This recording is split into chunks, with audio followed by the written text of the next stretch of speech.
Welcome to the Two White Men a podcast. I'm Ian. I'm Slava. And this is the show where store operators and store players come together and talk about the trials and tribulations of running a card store.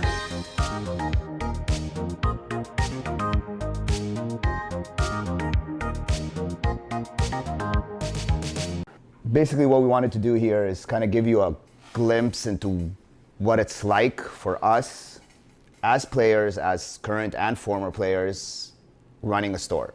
Where we started, how we got to where we're at, what were the challenges that we faced, really, not really challenges, but what were sort of some hurdles, some funny things, some not so funny things, and overall how we got to where we got and why we even started this crazy journey that nobody really expected out of us.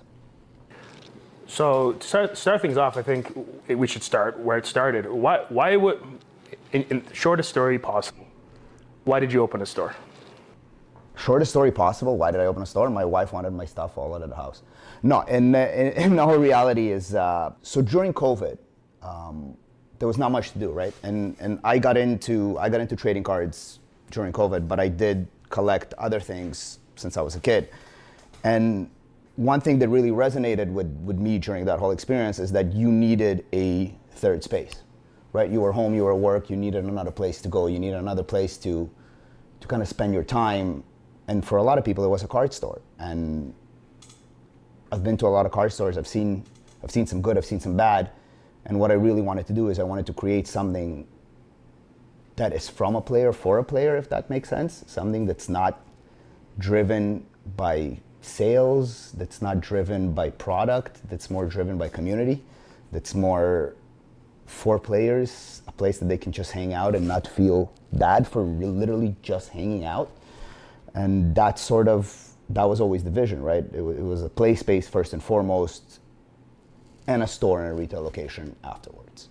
Now, thinking about it was always easy. Coming together and, oh, we want to do this, oh, we want to do that was fun for the most part. Executing was where most of the problems arise. Or not so much the problems, but the interesting things.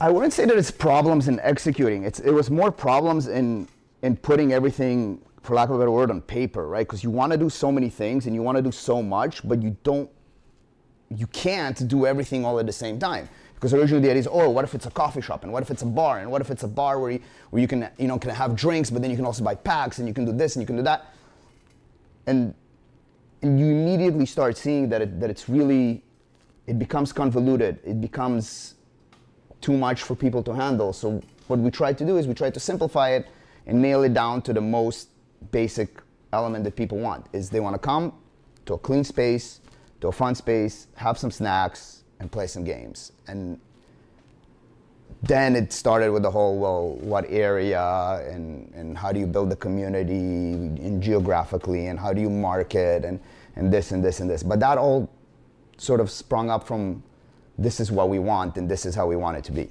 And the biggest aspect of putting this all together, at least, and you can correct me, but the thing that I found crazy is how fast we erected the place. Yeah, it was quick. It was quick. It took us maybe 3.5, 4 weeks to go from zero to a fully functioning location. Yeah, this place didn't even have electrical outlets. It had no floors. We had a bathroom in concrete.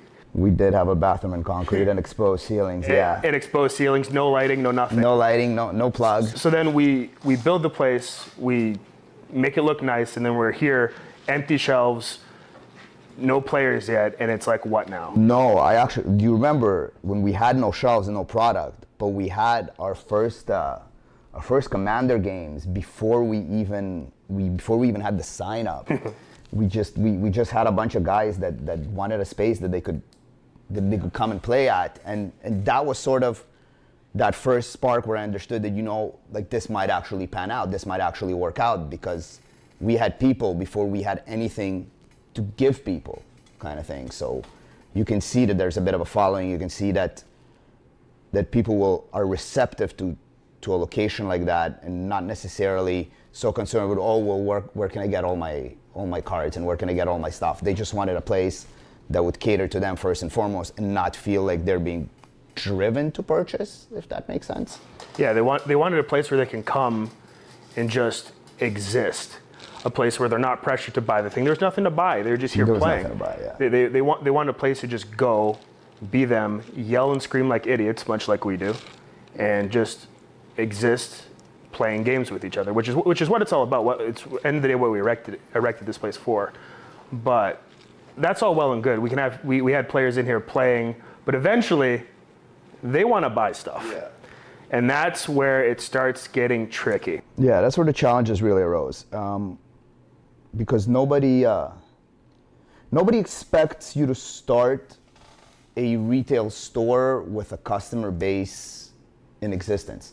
So whenever, and that was a lot of back and forth between me and you, whenever we tried to fill the shelves and whenever we tried to order product, we would always face like the challenge, oh, well, it's allocated. Or, well, you can't have it, you're still a new store. Oh, well, you need to do X, Y, Z in order to achieve a certain level arbitrary goal to...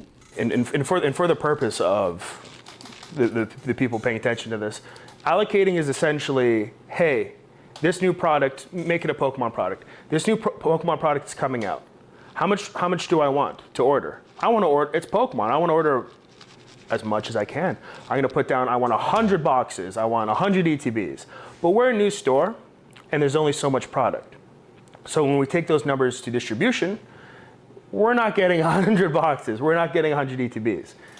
But it's valid. It's their A/B testing, right? Because they want to make sure that the business will survive. I can understand them doing it that way because everybody can say, oh, I'm a store, I'm this, I'm that. I registered a business, $300 later, you're incorporated. And then you're all of a sudden a store that's selling things. But if distributors start catering to every single person that says that, and then they disappear, they've taken away from existing customers. They've taken away from long-term clients. And I understand why that is a challenge. And we're still working with it. We're still trying to overcome it. We've overcome it in certain games, we've overcome it in certain elements, but we're still fighting other elements. And that's understandable. The other end of that, though, is it's also theoretically in the best interest of these distributors and these people who have the product to give it to the stores to foster the new stores that are making it and grow it. So, because stores need products to sell. No, but you can't say that. You can't foster without the knowledge that you got to make sure the juice is worth the squeeze. Mm-hmm. Like they can't give you product and foster a community and do the growth and do the thing when that community disappears in 6 months because the business didn't survive. And it's a brick and mortar business, especially right now and uncertain times. Weird economy, a brick and mortar business does have the tendency to implode on itself. Mm-hmm. So being somebody that needs to maintain hundreds of relationships on tens of thousands of product lines, I can agree with the allocation. As much as it hurts my growth, as much as it hurts the store's growth, as much as it hurts our client base, I can understand why there is a cautious approach to that. But then there's still these situations like we're in now. Like, for example, we're in Canada. Right now we're tax-free. And generally how allocations work, I don't think that it's just succinct to this industry, is you get more when you spend more. But when they don't have product to spend on, how do we grow our allocation? No, I disagree with that. I disagree that it's a spend more, grow more. I think that the problem arises because, lucky for us, maybe unlucky for us, either way, however way it pans out, I love it. We started with a very large community. And no distributor from anybody that we work with, any game, does not expect somebody to start with a community that needs servicing of that level in that quantity of product. So you can't fault somebody to say, oh, we've allocated you based on an algorithm of you're a store that existed for 3 months, right? In 3 months, you're surviving to pay the bills, to keep the lights on. You're not dealing with people that as soon as things hit the shelf, they disappear because you've got a group of loyal, great customers that are there for you and are there to work with you. So yeah, it's challenging. Yeah, I can understand, oh, they don't have the things that we want to buy. but they don't have the things that we want to buy because we couldn't buy them in the first go. When we're trying to rebuy them, yeah, they don't have them because they've been allocated. So the reason why we don't have things is because we've, sped up a little bit the process. Yeah, we're definitely a huge part of, and I'm going to very lightly call it a problem because it's not a problem, but a huge thing with us is that we've almost, I don't know how to put it, we've almost outgrown their algorithm, their expectation of your 6 months. You need. We haven't outgrown anything. I think that the reason where we're at is, again, and I cannot stress this enough, we have a very strong and loyal community that I am very thankful for and very much appreciated. And that is the only reason we're in that position. Yeah. If that was not the case, we'd get all the product that we want and it would sit here forever. And that was one of the, going back to the players, that was one of the easier aspects. Like we didn't really have that speed bump of open a store, how do we get the people? We opened the store and we had people trying to get here before we were even done. Yeah. Like that was one thing that I am thankful for, I am lucky for, but on top of that, it's still difficult to figure out how to get more and more people. Listen, getting more and more people is what every business wants, right? Everybody wants to grow. Everybody wants to expand their market, to expand their offerings. The problem is that there are so many different interests and so many areas that you've got to plug into. And we've tried it. We've tested certain games. We've tested certain formats. Excuse me. And some things worked, some things didn't. And that's plainly obvious. We're still adapting. We're still changing. The whole thing is that I think what, knock on wood, will make us successful is if we adapt with the community. If we don't adapt with the community and we don't, I don't want to say it that way, but we don't service the people that we have now, we will never grow. We will never expand. We will never attract a broader audience because the whole vibe, aura, whatever you want to call it, of, oh, they only do one thing and they don't care about changing and seeing how the environment changes. I don't want that, right? It's evident right now. We've got, the next sort of season of things is a format in Magic called Standard, right? So we're adapting our offerings in order to kind of tailor to that community because we know that to them, it's important for the next few months. And I think that is how we, expand and grow and get our audience to be a little bit bigger. For sure, and we also we've found success in taking those kind of ideas, those kind of big events, and doing our own with it. Like how we do these trophy events for pre-releases or other events, or the concept of the end of season cup that we have, where just like how we say hello to a Magic format with a pre-release, we say goodbye to a set with a seal too. Yeah, well, that's the thing, right? Because at the end of the day, all people want to do, like, it all starts as a game at its core, like, right? It's TCG, like there's a G in there, right? Like at its core, it's a game, and it gets competitive. Some of it is casual, but it gets competitive. And what's better than, kind of winning a trophy? And, it's not much of an effort, or it doesn't hurt us or cost us in any way to give that to the players. So why not? Why not make it more enticing than just, you get your usual, promos, you get a couple of packs and you're off to the races. Why not make it a little bit more interesting, something a little bit more unique that they could be playing for? So that's sort of where these ideas evolved. And this is all, again, a culmination of experiences from different paths of life, different locations, different businesses that kind of allows us to put that spin on it. And trace it back to why we open a store is because I can do what I want. That's for sure. We can do what we want. Like you don't have to ask and negotiate. Oh, well, can we do a trophy? Oh, or can we get this poster? Oh, or can we get that thing? No, we can do what we want. We can adapt and we can change to whatever way makes us feel comfortable and whatever way we think would make our community benefit. And it comes, doing these events and trying to host these things puts us in a territory where we then have to, this has been tricky. It's been tricky for both of us, everyone here. Balancing what games we're playing, who do we seem to prioritize, and the biggest thing is balancing with other stores in the area. Yeah, the expectation now is that And the expectation for me has always been, the expectation is that we never step on anybody's toes. Or we at least try not to step on anybody's toes. So we try to balance with stores in the area, with players in the area, as to what sort of fits and accommodates certain schedules. And that's been a big challenge because you can never make everybody happy. And we try to do our best to make sure that we can make most people happy. But balancing and competing at the same time with other retailers has been a bit of a challenge, yeah. The way I thought about it was always this. There's of course stores that we're players too. There's stores that we frequent, we like, we want to maintain a healthy relationship with. We've never really seen these other stores as competition. More stores, the better is what we always think. Well, yeah, well, that was the whole thing, right? Like that's what leads us to ideas like that circuit that we're trying to come up with, right? Yeah. Where everybody sort of plays at different stores and all the stores kind of get together and run a circuit of events, sort of like sort of like F1, yeah, sort of like F1, and everybody kind of collects points, and then we cut to like a top table, and then. But there's a line from personal experience. There's a line that I will draw of whose toes I will not step on. I try to make everybody happy, not run an event on anyone else's day.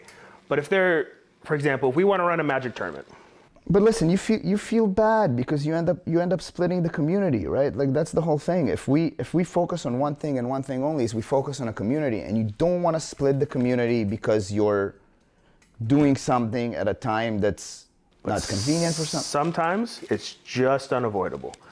And what I'm getting at is, if I had a choice between putting a Magic tournament on a day where another Magic-focused store does it, I would try to avoid it. Right. But if that store that focuses on Pokemon puts their thing on a day, they're probably already not going to have a giant Magic tournament. You're focusing on strengths and weaknesses. If I have to pick, and that's only if I have to pick. If I can find an open day, you put it on. It's a more nuanced approach. Like you're focusing on strengths and weaknesses. We're talking about more of a global, not a global, but more of a regional, let's work together kind of thing, which is a different story altogether, and that's its own challenge, and that's its own, bag of crazy cats. Mm-hmm. But yeah, I can understand sort of not stepping on people's toes and not interfering with other business. Because we've had this scenario happen recently where we did it by accident. Yes. And I personally. And everybody suffered. Everybody suffered. We suffered. We suffered. They suffered. The other place we split suffered. the people. Right. Which is the biggest problem. It wasn't great. And now look at what we do. We communicate to make sure we don't do it again. Well, yeah, the communication between retailers is the number one point that if I was to stress anything, it's communication, and it's an open way to talk, to understand that, sort of we all eat from the same table, and it's better to eat one big meal and one big feast than fight for scraps. Even when we didn't run a place, when you were just the consumer, when you were the player, one of the most fun things you can do is go to all the different.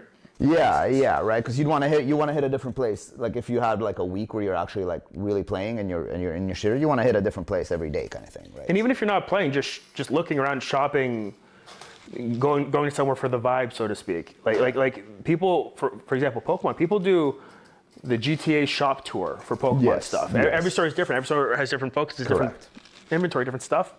Correct. So there's a huge benefit to having as many of these game stores as possible.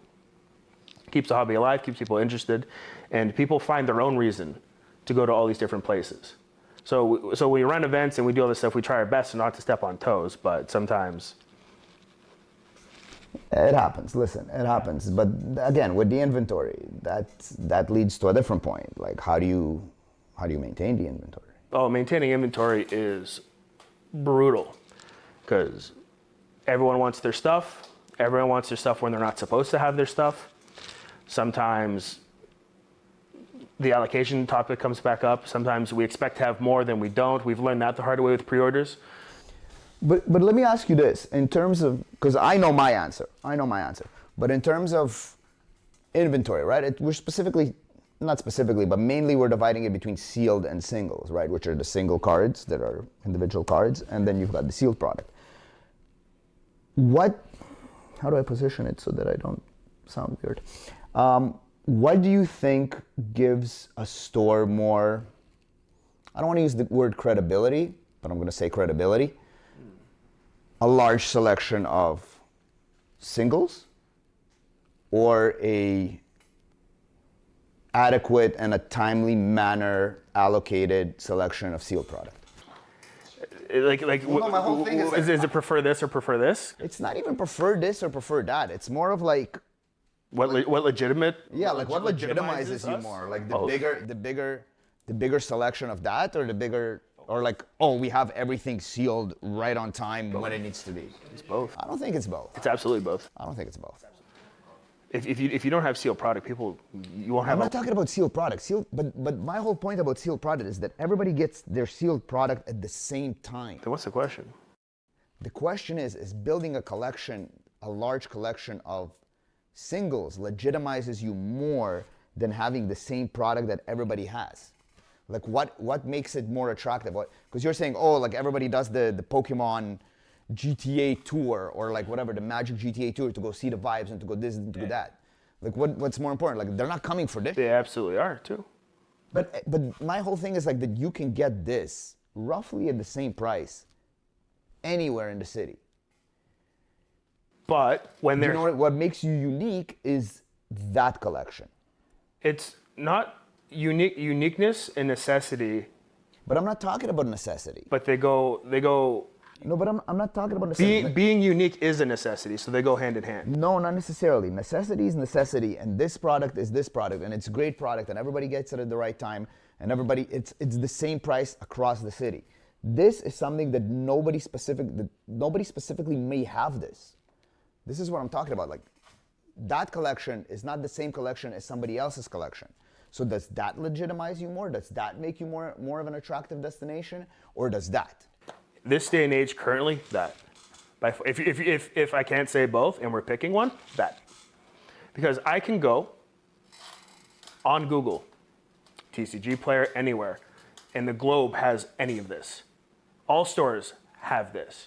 Right now, what a store has here with the day and age of what sealed product is doing is what legitimizes the store. Like, I would love to say both, but if we're picking one, I can go on TCG Player and order everything here. Yeah, I understand. I can go online and order everything here too. I get it. Can you though? Like, if we still had Prismatic Evolution, if we saved it, we're unique because we have that product. If we had older Pokemon that we invested in. Yeah, but again, you see, it's older Pokemon that you invested in. It's things that are not readily available. Mm-hmm. This is what I'm talking about. I'm not talking about like this new stuff. New stuff is new stuff. I'm talking about like the older, like remember when we were saying, like when we were doing the Chaos Draft, mm-hmm. and you're like, oh, buy a couple of boxes from whatever, some other set. Yeah. Like, does it make it more interesting and more unique or more relevant to have those old sets and to have that collection? Or is it better to just focus, oh, we have all the new stuff and we have a lot of it and you can come and you can buy it? But you'll never find anything that's more than 2 years old or 3 years old. I'm very much trying to answer both, because you need a mixture of both. No, I understand.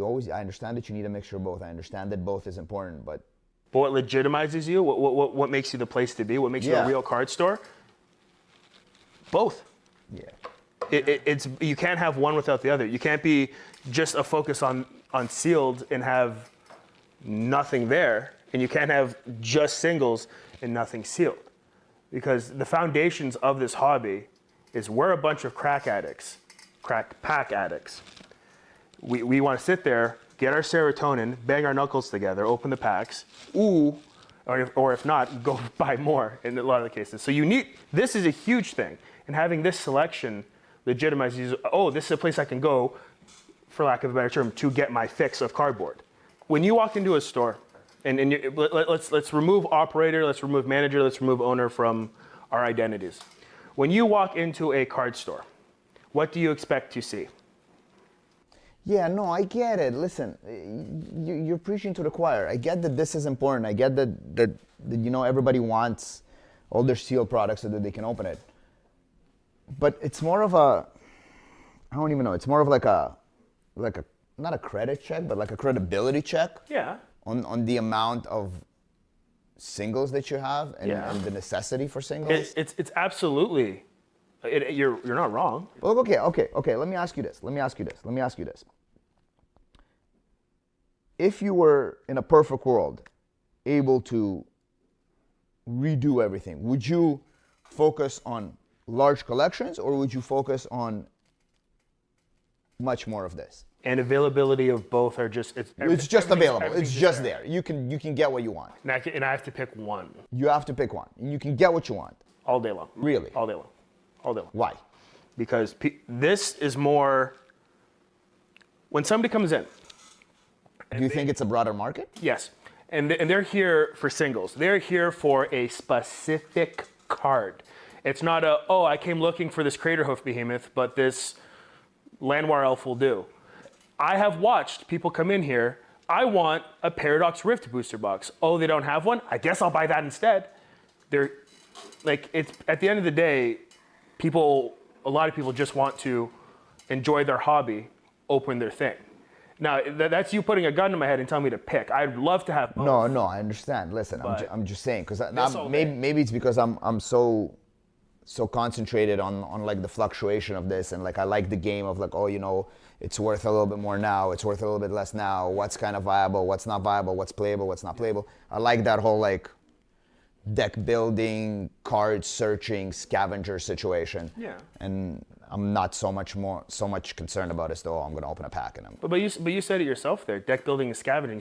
Scavenging means going, just like when you built your standard deck recently, you went to multiple stores. Yeah. So is this the legitimizer? Yeah, if the whole concept is going to a bunch of different stores? I have no problem buying from other stores that are not my store. Yeah. I'm not just going, I don't have this card. Yeah, no, that's never going to happen, right? Like, if you need something, and why not support the community around you? Which, again, leads me to a point. Is it not better to have everything that's viable for, even let's say standard. Mm-hmm. Everything that's viable for a standard format, is it not better for us to have all of the singles that are playable for that standard format? Or do we focus on giving people the ability to try and open the things that they need for their standard format? Well, in that specific scenario, you take the singles. But that's just game specific. Because again, if I flip it and I say Pokemon, you want that. Yeah, you want that. And Yu-Gi-Oh, you want that. And so that's where the balance is, right? That's where the balance of having, having both. So the answer to the question is both. But like you need to have both. But realistically, what legitimizes you is having both. You have to be, and that's what's hard about the business. You're not just sinking 5 figures, 6 figures into your sealed. You're sinking that much into sealed and your collection. So it's if you want to legitimize your business, you're doubling your investment, if not more. But I understand, because we've experienced both, right? We've experienced buying the sealed product, and we've experienced buying the singles product, and sort of kind of pairing it hand in hand and seeing where it sits. Because we've approached the majority of this argument as people that operate a store. When I did not work at a store, and I would walk in, and I would walk. Okay. Walk into a place. Tell me about that. When you did not work at a store and you walk into a place, what was more attractive to you? What was more important to you? A large collection of singles or that? I was always more impressed by what they have here, because there's so many stores and so many ways that I can acquire this, that I like walking in saying, they have all the options for the kid in me that wants to open packs. And you never know, like when you walk into a store and let's say they have like half of what we have here, which already isn't a crazy amount.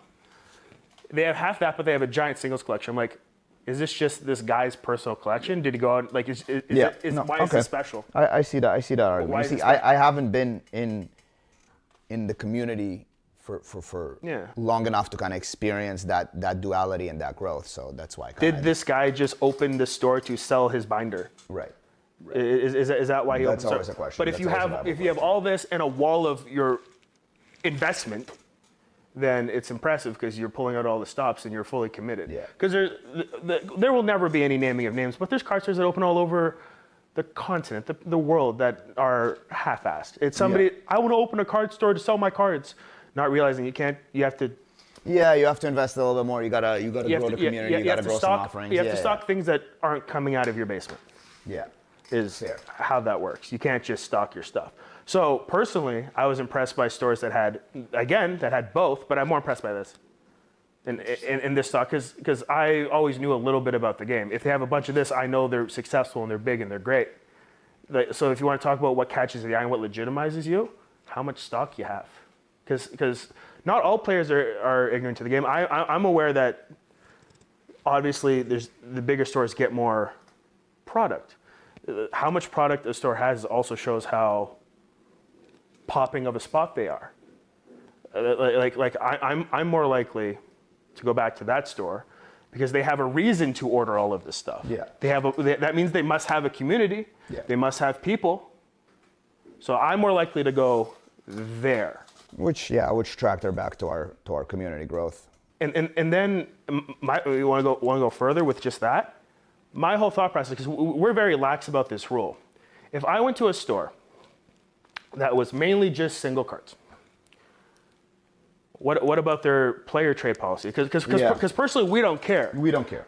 If players player want to trade A can give player B $20 in front of me for their card, I don't care. Yeah. What am I going to do? Make you go outside down the street a little bit? That's pointless. Go in the snow, go in the rain, and trade your cardboard? Yeah, no. No.